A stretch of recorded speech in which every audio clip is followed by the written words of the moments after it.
What do you think we're doing with the gospel today? Dressing it up? Painting it up? Somebody told me this week of a Christian group, a rock band, a Christian rock band. But anyhow, whatever they are, they go around, and now they've got sequins on their coats. Well, why not? Johnny Cash has them. And all the other guys have them. I mean, if the world can have them, can't we? Glitter, I mean, if we've no other glitter, we may as well stick it on the outside if you're not on the inside anyhow. And we try to steady the ark of God. We're trying to put some improvement on the ark of God. We try to do that, I think, with the translations we make of the Word of God. We try and make some of those words just a little bit more easy. As I said to some preachers I preached with this week, that if we go back, and maybe mentioned it here before, if we go back to Bible language and call sin what it really is, instead of saying somebody, you say that girl's a whore, you say, no, she's a call girl. Huh? You say about a dirty, filthy sodomite. Oh, no, he's not a sodomite, he's just gay. There's nobody wicked, they're just weak. There's no iniquity, it's just infirmity.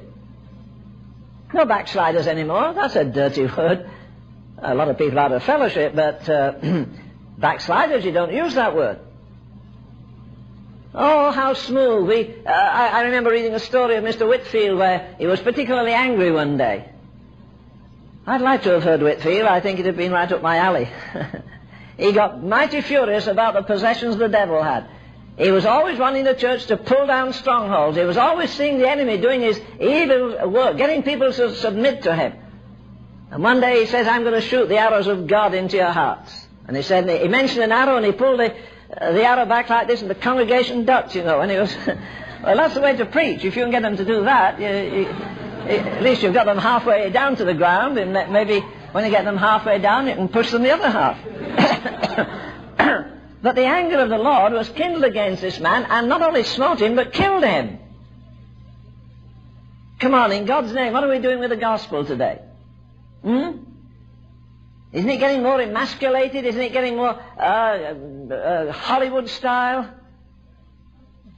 Don't you miss the absence and the glory of God? Why, they got the very presence of God inside, and that's all we need. There's an old hymn that says God's presence and his very self, an essence all divine. I'll ask you again, I've asked you before, when did you last go out of the sanctuary? Tiptoe, because God had revealed his holiness and his majesty. We go out very much as the same way we came in. Go out, we say, hey, I like your dress. Saw one like that in Sears myself. Wish I'd have got it. Or I like some other trivial thing that's got nothing to do with eternity and nothing to do with God. Oh, my.